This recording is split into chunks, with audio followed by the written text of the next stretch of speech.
Hello everyone, very good evening. Welcome to Olive Board. My name is Varsha Dhiman and this is your one of the very important session, right? And here we have to do the agriculture and rural development related current affairs.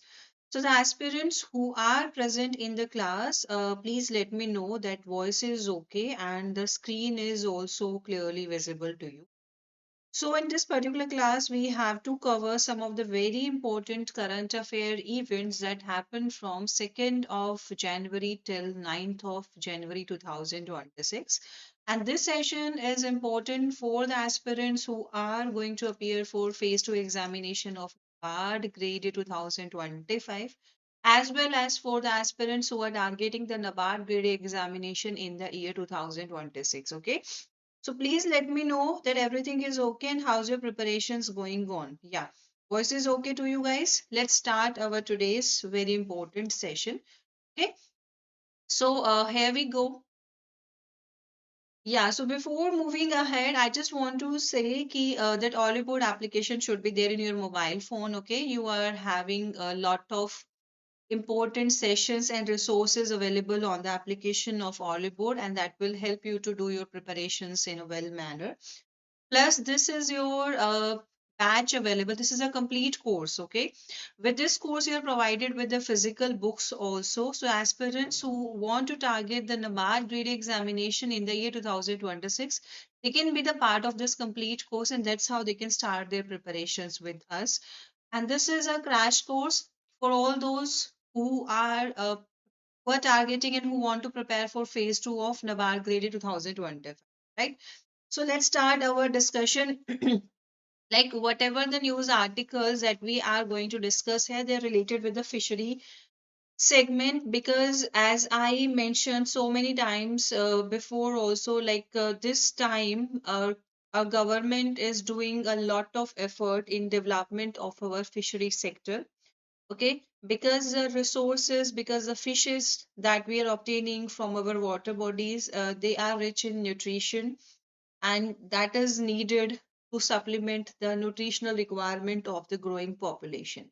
Okay, and what we are targeting under this blue revolution or that blue economy that emphasizes on Swadeshi. So here emphasizes on Swadeshi is nothing different. It is the same like we are working hard to develop the indigenous fish varieties.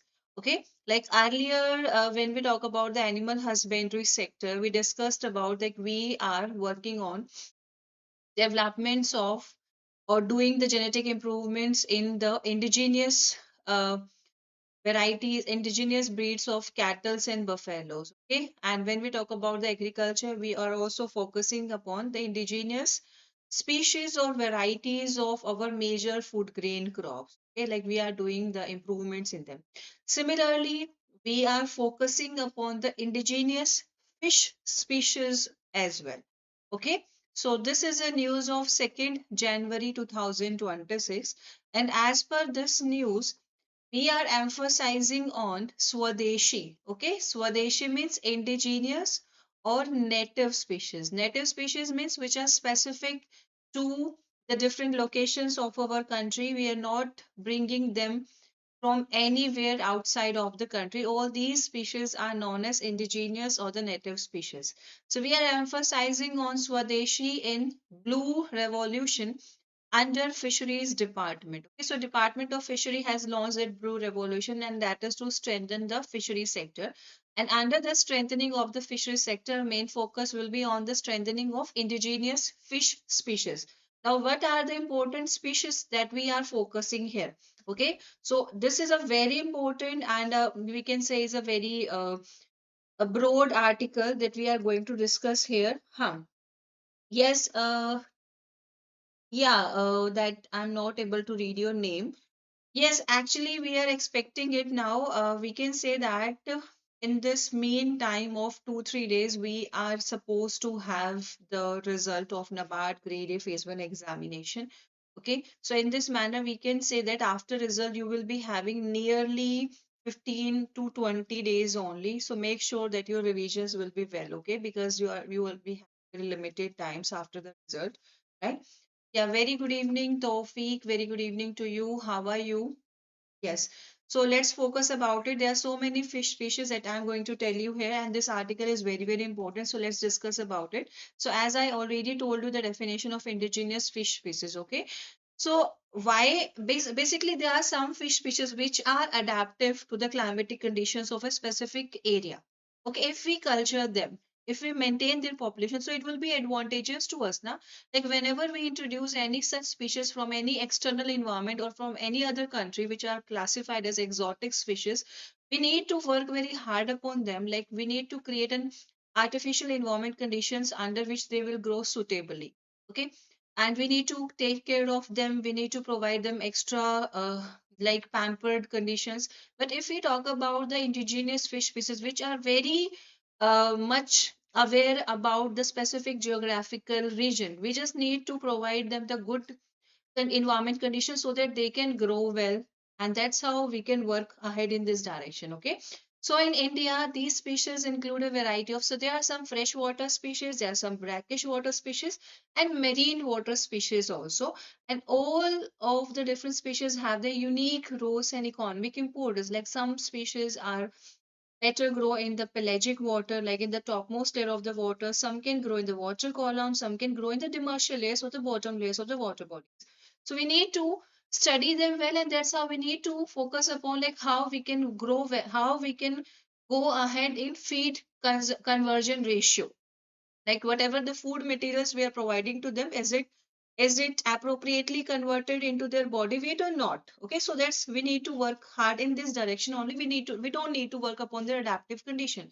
So this is a benefit, this is an advantage of indigenous species over the exotic species. Okay, so this is important. And if we talk about the latest data, there are around 2,800 indigenous fish and shellfish species. As I already clear you, whenever we talk about the subject of fishery, it includes the fin fishes and shellfishes as well. Okay, fin fishes are the true fishes. Okay, they are the vertebrate animals, and they are the true fishes having the fins, having the gills, and they are aquatic in nature. Whenever we talk about the shellfishes, they are the non-vertebrate animals, and they include the animals included under the class crustaceans and under the phylum molluscan. So they are not the true fishes, they are classified as false fishes or shell fishes. They are having their exoskeleton. Okay, so this difference should be clear in your mind. So under this, we are having nearly 200 species. Okay, and out of which 917 species are from freshwater, 394 species are from brackish water, and 1548 species are from marine water bodies. And this is the latest data. Please note down this in your notebook. You can use this data while framing your answers. Okay, now moving ahead. Yeah, I'm also fine. I'm also fine. Yeah. So moving ahead, so this is one information. So the promotion, if we go ahead with this indigenous species, as I already mentioned, there are different advantages of it. One is that will help in maintaining a sustainability in the fishery sector. Another is as the species are very familiar with the specific environment, so in this manner, you don't need to do an extra effort to make them adaptive to environment conditions. Plus, it will help in enhancing the food security, nutritional security. Plus, it will support the local economies because fishermen or the individuals who are living near the coastal areas, they are well aware about their nature. So it would be easy for them to work ahead with this fish species. Plus, it will also conserve the biodiversity because whenever we introduce any new species in the water bodies, we are not aware about its nature.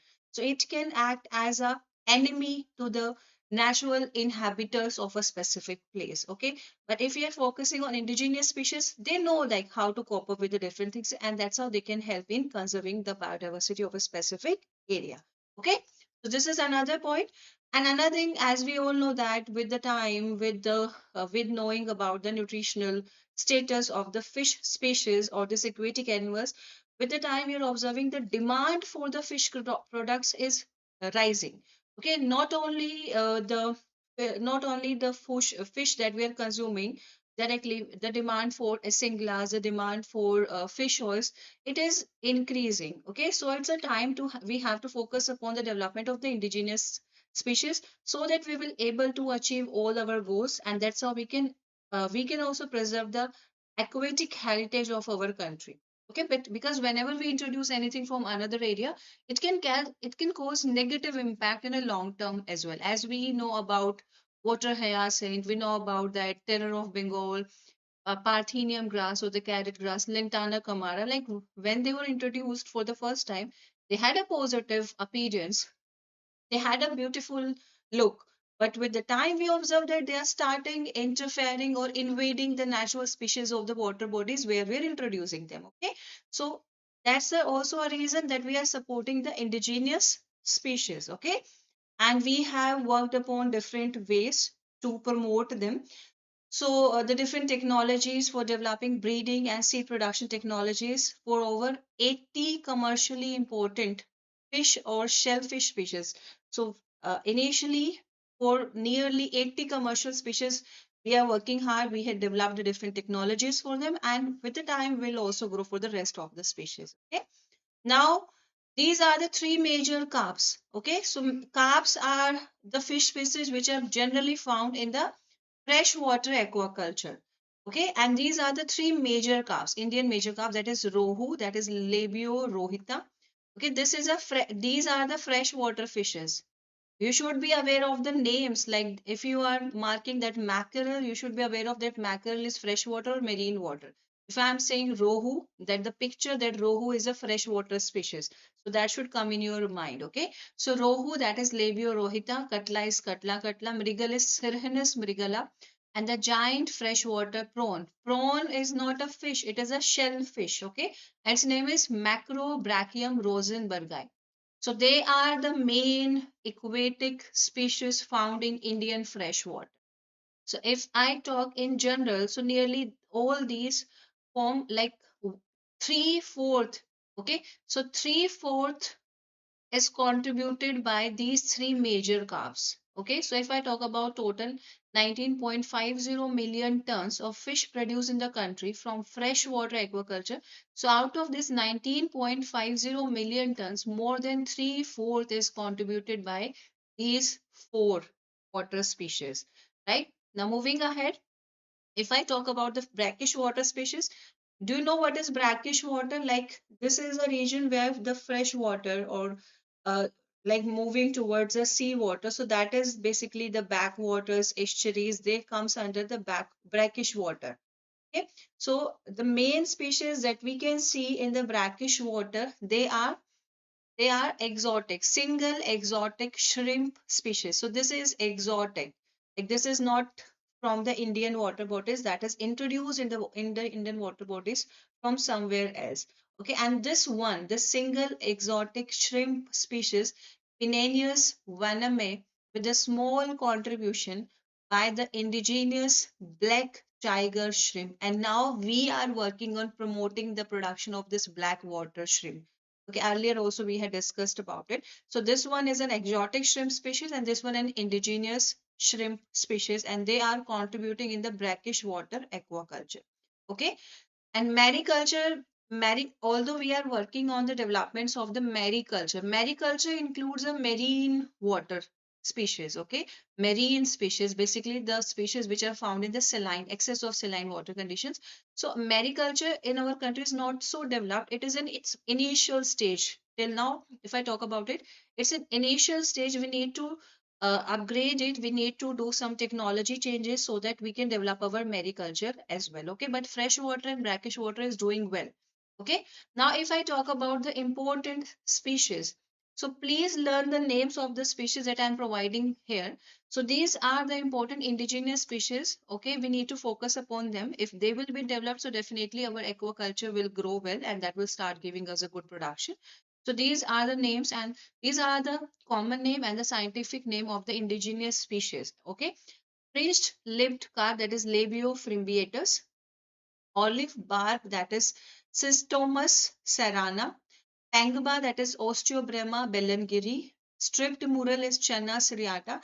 If you guys are the part of the course also that is available on the application of Oliver, in the fishery sector, I has provided you a complete PDF or a notes where with pictures we had discussed about them, or we will discuss in our upcoming classes. Okay, so this is stripped mural. Its name is Channa striata. Pedba is Ompok species.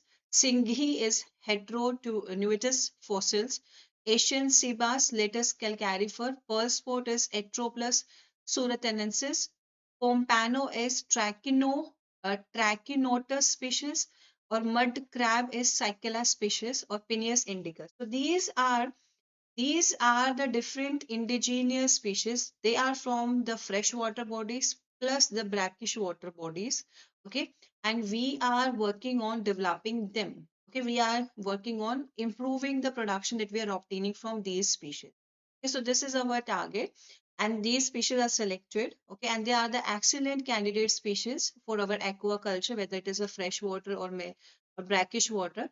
Their breeding, mass scale seed production technologies, and grow out farming practices are already available in our country, and we are working very hard to create the good breeding ground from them. Okay, and these species are having a good value, plus they are having a deep connections between communities and the aquatic environment, because they are the indigenous species. Na? So, for example, I'm living here, so I'm very familiar about the climatic condition of this area. I'm very familiar about the people who are living near to me.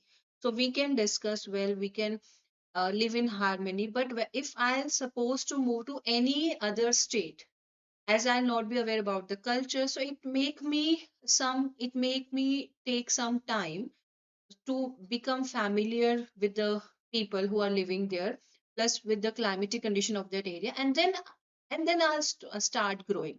So similarly, the fish species who are living in a specific water bodies, they can live in harmony with the other aquatic plants and the animal species. They will not attack on each other unnecessarily, because they know that these are their boundaries and that's how they have to grow well. So they will always show a mutualism. But if in case you are introducing any exotic species in a specific area, the exotic species have to create a space for itself. And when you are on a way to create a space for you, you can respond in a positive manner, you can respond in a negative manner as well, because you know there's a competition and you have to survive there. The one who will survive, that is a survival of the fittest theory. The one who will survive, he will be able to grow further. Okay, so that's the reason when you support the indigenous species, you are supporting the biodiversity there. You are working on preserving the heritage, a cultural heritage of an area. Okay, so all these things are very important, right? If you feel like that there is some doubt here, please let me know. I think this is clear to you. Give me a thumbs up if this concept is clear to you. That's the reason we are supporting the indigenous species. Okay. Hmm.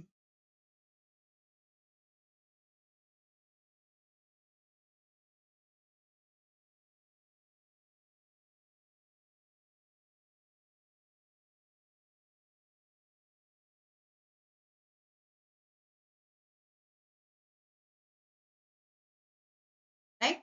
Now, moving ahead, yeah, these are the different points that you have to go ahead. So, these species are not only culturally significant but also crucial for the subsistence, as I already mentioned about all these points. Okay, so this is the same theory mentioned here. You can go through all these points. I had explained everything related to this. Okay, although the indigenous people, they are still not aware. For example, whenever we go to the market to purchase certain things, okay, there are two different items available to you. One is Swadeshi and one is Videshi. Okay, and you just read their features and you just find that the one that is Videshi, that is important one, that is having very cool features, and the one that is developed, manufactured in our country is not having that advanced feature. Of course, for one go, you will be attracted towards the imported one. But if you have that thought in your mind that you want to encourage the like made in India culture, you will go for the one that is manufactured in our country, and you will write the feedbacks. You will mention that we need to do all these improvements there because you want to promote it. Okay, but if you are a customer like who just have no interest in the manufacturing and other things, you will go for that imported one also. Okay, so in the same manner, when we talk about another sectors like fishery sector, there's a need to create an awareness. Okay, there's a need to provide them the technical knowledge, like what are the benefits if we promote the indigenous fish species. Okay, so we need to make the individuals aware about the indigenous species. then only we can move ahead in this direction. Okay, so this technology gap and this information gap should be fulfilled. We need to let them aware about the indigenous species and how much beneficial they will be for us in the long run. Okay, so by leveraging the unique ecological, economic, and cultural values of these species, India can achieve. So if we let them aware, let all the individuals aware about the advantages and the important features of these indigenous species, definitely we will move ahead in this direction, and that's how we'll support the indigenous culture. Okay, and that's how we can achieve a more balanced and sustainable approach to aquaculture and fisheries, ensuring a long-term health and prosperity of the aquatic resources. Okay? And inland and aquaculture together contribute over 75% of India's fish production, highlighting the dominance of farming system over capture fishes. You guys are aware about farming systems and capture fishes because we had discussed about these topics in our theory classes. Okay, so this is how, and the information that we are discussing here, you can use all these informations directly in writing your good descriptive answer if you have related to the fishery sector in your examination. Okay, so anything cannot be promoted in one day, and it cannot be an effort of one individual only. There are different agencies, there are different institutions which are working very hard to develop the fishery sector in our country. And if you can see here, the different schemes launched by the government of India, especially the Department of Fisheries, that is Pradhan Mantri Matsya Sampada Yojana, which we had already covered. And there's a new sub scheme under it, that is Pradhan Mantri Matsya Kisan Samriddhi Sahay Yojana. And there's a fisheries and aquaculture infrastructure development funds also. Like we have the infrastructure development funds for our animal husbandry, for our agriculture, for our rural areas. Similarly, we are having the funds for fisheries and aquaculture infrastructure developments. Okay, and all these are working so that this gap will be bridged. Okay, and the people will be aware of the indigenous fish species and how we can disseminate it further. Okay, so this is all about it. So we are aware about it. What is the main objective of Pradhan Mantri Matsya Sampada Yojana? It is to enhance aquaculture productivity. It's to improve the livelihood of fisher farmers, and to ensure the sustainable use of the aquatic species. Okay. So the main areas on which this Pradhan Mantri Matsya Sampada Yojana focuses upon, like how we can work ahead in the expansion of aquaculture, diversification of species, and the genetic improvement of the fish species on which we are working upon, and the one we are growing ahead. Okay, so all these are the points related to this. Plus, Indian Council of Agriculture Research and the different institutions under it, they are also working hard. They are also coming ahead with different solutions for the problems that or the challenges that we are facing while developments of indigenous species. Okay, so under this, we have the institutions like, yeah, that one mentioned before also, no? CAFRI. Okay, CAFRI working ahead in this direction, right? CIBUI is working in this direction. So these are the institutions which are making the process easy, okay, so that we can develop the blue economy and indigenous species development. And the different species which are selected here are scampi, rohu, katla, mural, that Pinnaca indicus, that monodon, and Indian pompano, right? And the different institutes working here are like they are working for nucleus breeding centers where we can do the farming practices for the developments of good population of this indigenous species. Another is Central Institute of Freshwater Aquaculture is working in this direction. Central Marine Fishery Research Center is also working. So these are the institutions which are making the process easy. Okay. So that's all about this particular news article. And in total there are 34 clusters which are decided. Okay. And under these are the different species which are we are working ahead. So please go through this list. This list is also very important. Like Scampi cluster is created in Odisha, and that is also to promote the indigenous species. Mural cluster in Telangana, Padba cluster in Tripura, Tengba cluster in Manipur, Trout cluster in Jammu and Kashmir, Trout cluster in Ladakh, Pearl Sport cluster in Kerala, promotion of marine indigenous species through cage culture in Karnataka. So for marine indigenous species, we are following the cage culture practices. For ornamental fisheries, clusters are developed in Madurai. Okay, so that's all about this news article, which is very, very important. So I recommend you to go through this news article before exam because there are so many important points here. Okay, now moving on, another important news article from this week. So here it is about, yeah. So what happened that Union Minister Shri Rajiv Ranjan Singh, he inaugurated Smart Green Aquaculture Farm and Research Institute and state-of-the-art recirculatory aquaculture system facility in Telangana. Okay, as in one session, I already explained you what is recirculatory aquaculture system. This is a new concept and very important as well. And another is smart green aquaculture farm. So what are they and how will they help in the developments of aquaculture in our country or for the enhancement of growth in the fishery sector. Okay, so recently this inaugurated work was done, right? And that was following the general body meeting on 5th of January 2026, and where it held in Hyderabad, Telangana. Okay, now that Smart Green Aquaculture Limited has established India's, so this particular Aquaculture Limited has established India's first commercial scale tropical recirculating aquaculture system based Rainbow Trout Aquaculture Farm and Research Institute, marking a watershed movement in the evolution of Indian aquaculture. Watershed movement basically where you can culture the water, where you can preserve the water, plus where you can culture the different indigenous fish species as well. And here the fish species on which we are focusing is rainbow trout fish. Okay, so this is for the first time that commercial scale tropical recirculating aquaculture system has developed, and under this aquaculture system which particular fish we will culture? Rainbow trout. Okay, so this is for the first time has happened, right?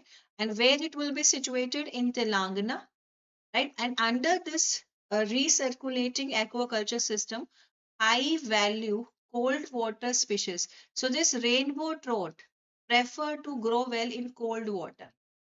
Okay, the favorable water conditions are cold water bodies. Okay, that can be farmed year round in tropical climate. So tropical areas are having the high temperature conditions, but under this recirculatory aqua system, we are maintaining a cold water environment. Okay, and under this rainwater trout will be cultured well year round, like whole over the year in tropical climate. The point that is important here, like as the area is having the high climatic condition like tropical region, but this particular system is providing the fishes the cold water okay, and that is by using the precision and engineering practice like high technologies are utilized here to do all these practices, control biological systems and advanced water recirculation technology, like whenever the water will start raising the temperature it will be recirculated, and that's how the rainbow trout fishes will develop here. They will grow in these water bodies. Okay, and this kind of achievement, when we start creating a different kind of ecosystem for the species that we are growing, like we are like using the technologies in a very good manner.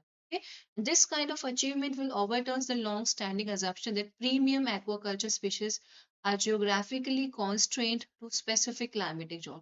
So we always have, like earlier we had discussed, and we all know that if we are adaptive to a specific area and we just move to another area, we'll not be able to excel there. We have this kind of mindset, but by developing these kind of recirculatory aquaculture system, we are just using the technology to improve the growth of any species. Okay, and we just try to reduce the challenges that geography is provided, like throwing on us. Okay, and it establishes technology, not climate, as a primary determinant of aquaculture viability. So by following this recirculatory aquaculture system, what we are doing, this is a technology which is a primary determinant. Okay, if the technology is utilized properly, we are about to get a good culture of any species in any specific water bodies. Okay, so this is a very important point. So you need to go through it. You need to be aware about what is that recirculatory aquaculture system and what is that smart green aquaculture farm. Okay. And this is not a very new initiative from the initiation of this endeavor. So this particular initiative was taken in the year 2015. Okay. And the cumulative investment totally an impressive of 38,572 crore has been approved or announced across various schemes, which we can use further for the development of this sector. And this cold water fisheries are rapidly gaining momentum as a dynamic and high potential segment within the broader fishery sector. Okay, so in this manner, you can do that cold water species you can grow in any tropical climatic conditions under the yeah, under very controlled technological conditions. Okay, and this trout farming represents a high value and strategically important segment of India's aquaculture sector. Okay. And large earlier it was largely concentrated in the hilly regions or the Himalayan regions only where naturally the cold water prevail.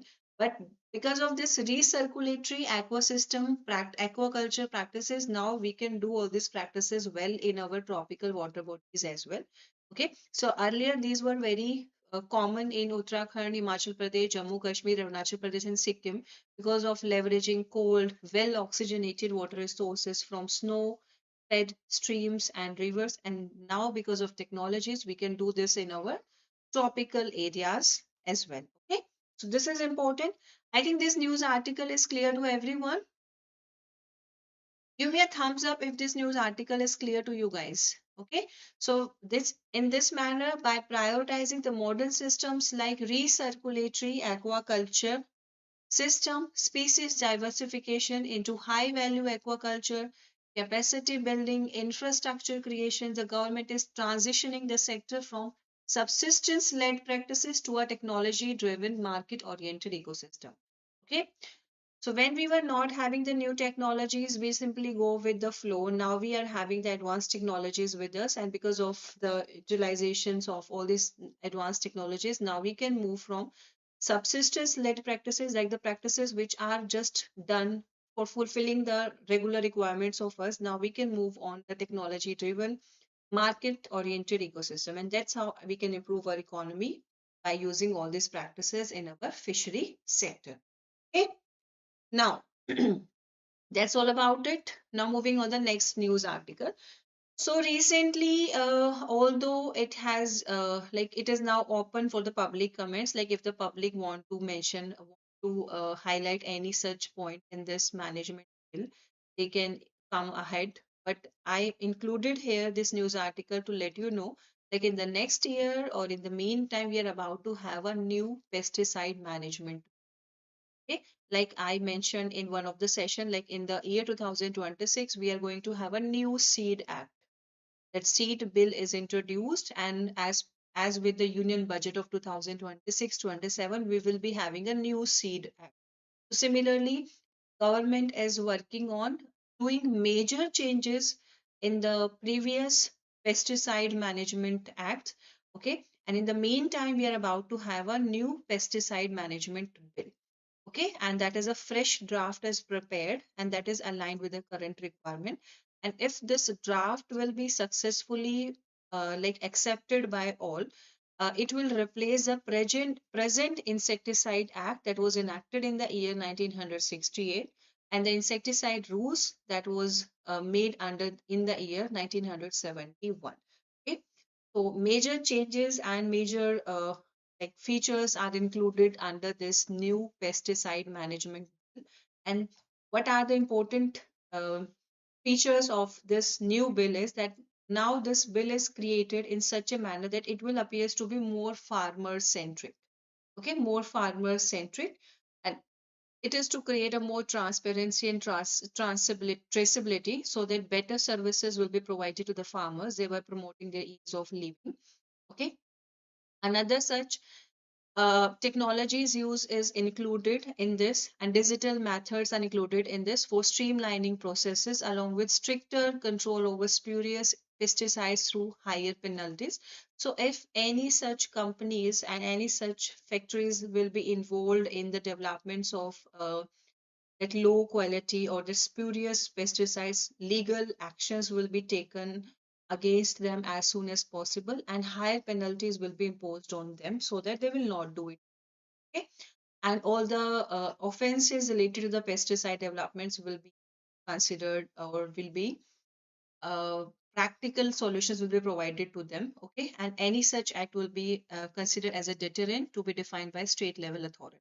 Okay, so these are the important points related to this new seed bill, new pesticide bill. Okay, so just to know, like, why I included this article here, just let you know, like, when the last seed pesticide act was enacted. So you should be aware about it. Like, insecticide act was enacted in the year 1968. Insecticide rules were made in the year 1971. And if this new pesticide management bill will be successfully passed, it will become an act. Okay.